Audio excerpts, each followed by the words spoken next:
Assalamualaikum warahmatullahi wabarakatuh. Nahmaduhu wa nusalli ala rasulul karim, amma ba'du. Sahabat beriman dan seluruh sahabat hijrah yang dimuliakan Allah dimanapun berada, bersyukur kita kepada Allah karena hari ini kita dilahirkan sebagai hamba Allah yang beriman.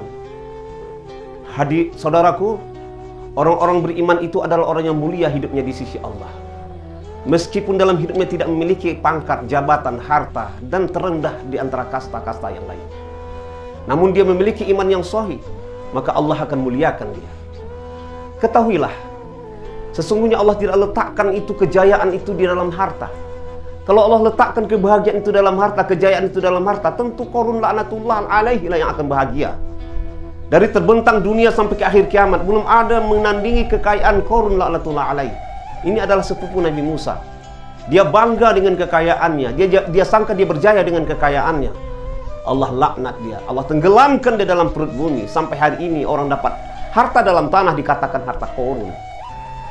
Dan Allah tidak letakkan kebahagiaan, kejayaan, kesuksesan dalam pangkat. Bila Allah letakkan kebahagiaan, kejayaan dalam pangkat, tentu Fir'aun lah yang akan bahagia di dunia ini. Bagaimana Fir'aun menguasai satu negara waktu itu? Di depan rakyatnya dia katakan, Ana Rabbukum, saya adalah Tuhan kamu. Dan wajib rakyatnya menyembahnya. Barang siapa yang tidak menyembahnya akan dibunuh oleh dia. Rakyat lemah gemulai tak berdaya di hadapannya, mengakui kekerajaan ketuhanan daripada Fir'aun laknatullah alaih. Namun Allah subhanahu wa ta'ala murka dengan Fir'aun, ditenggelamkan dalam lautan merah. Akhirnya dia hari ini jadi contoh, jadi ikhtibar bagi orang-orang yang sombong dengan pangkat. Tapi bila kita memiliki iman dan amal, walau tidak memiliki pangkat dan jabatan, tidak memiliki harta, miskin, begitu miskinnya diri sendiri pun diperjualbelikan seperti Bilal bin Rabah, tapi memiliki iman yang sahih, Allah muliakan Bilal bin Rabah. Satu hari pernah Rasulullah memanggil Bilal, wahai Bilal, apa yang menyebabkan engkau masuk surga lebih dulu daripadaku? Maka Bilal menjawab, ya Rasulullah, bila uduk hamba batal, hamba perbahui wa Rasulullah. Masya Allah. Tidak memiliki harta, miskin, bahkan diri sendiri pun tidak dimiliki, diangkat jadi gubernur di kota Damsyik sebelum mati. Inilah Bilal. Saudaraku, sesungguhnya dunia ini adalah penipu. Penipu yang tak pernah gagal. Berapa banyak orang yang gagal, berapa banyak orang yang untuk hadir untuk ditipu oleh dunia ini. Antri manusia untuk ditipunya. Zalika hayatud dunya ila mata'ul ghurur. Tidaklah dunianya senda gurau belaka.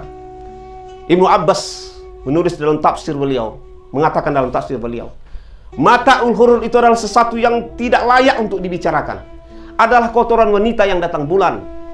Kotoran wanita yang datang bulan. Itulah dikejar-kejar manusia. Itulah dicari-cari manusia. Akhirnya mati. Apa yang dibawa mati? Dibawakah mobil dalam kuburan? Dibawakah ladang dalam kubur? Dibawakah harta dalam kubur? Sekali lagi saya ingatkan, sebanyak-banyak harta yang dibawa mati hanya 3 lapis kain kafan. Ketika dalam kubur baru menyadari betapa pentingnya iman dan amal. Ketika di yaumil mahsyar baru menyadari betapa pentingnya iman dan amal. Walau tara idil mujrimuna nakisu ru'usihim inda rabbihim Rabbana absarna wa sami'na farji'na na'mal salihan inna muqinun. Inilah keluh kesah orang-orang yang gagal mempersiapkan iman dan amal ketika hidup dibangkitkan di yaumil mahsyar. Summa ba'asnakum min ba'di mautikum la'alakum tashkurun. Dibangunkan di yaumil mahsyar. Lalu dia malu menghadapi Allah. Dia jadikan mukanya sebagai kaki, seraya mengatakan, oh Tuhan kami, hari ini kami lihat neraka, kami dengar neraka. Farji'na na'mal salihan inna muqinun. Kembalikan kami ke dunia ya Allah, kami kerjakan amal soleh. Air mata darah pun kita tumpahkan pada saat itu, Allah tidak kembalikan lagi kita. Saudaraku yang dimuliakan Allah, mahsyar pada saat itu diganti Allah dengan tembaga yang mendidih. Matahari dekat dengan kepala kita hanya 3 mil saja. Bukan 1, saudaraku, matahari pada saat itu. Ada 8 matahari. Di dunia ini, ahli sains mengatakan, jarak antara matahari dengan bumi adalah 172 juta kilometer. Matahari itu satu. Bagaimana kita bayangkan, rasakan, ketika terik matahari tidak ada angin, tidak ada hujan, matahari terik panas, begitu panasnya saudaraku. Nanti di yaumil mahsyar, matahari itu 8, jaraknya 3 mil, 1,5 kilo. Lantai mahsyar diganti Allah dengan tembaga mendidih. Inilah hari, kata Allah, seorang ayah akan lari dari anaknya, seorang saudara akan lari dari saudaranya, seorang ibu akan lari dari anak-anaknya. Bahkan bila ada seorang ibu yang menggendong anaknya, dia akan jadikan kaki sebagai alas kaki karena tidak tahan lagi panasnya bumi mahsyar pada saat itu. Hai saudaraku, 4 masalah ditanya. Pertama, usia, kemana kita gunakan? Masa muda kamu, wahai pemuda hijrah, kemana yang kamu gunakan? Kamu gunakan untuk berbakti untuk agama, untuk mengembangkan agama Allah?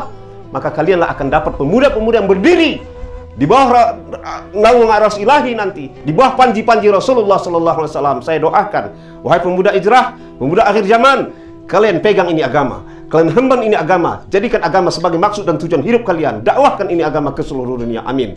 Yang ketiga, harta dari mana kau dapat dan kemana kau belanjakan. Yang keempat, ilmu, adakah kau beramal dengannya atau tidak. Saudaraku, mudah-mudahan di yaumil mahsyar nanti, ketika nanti kita diadili oleh Allah di mahkamah ilahi, yang jadi pengacara terbaik kita adalah iman dan amal kita.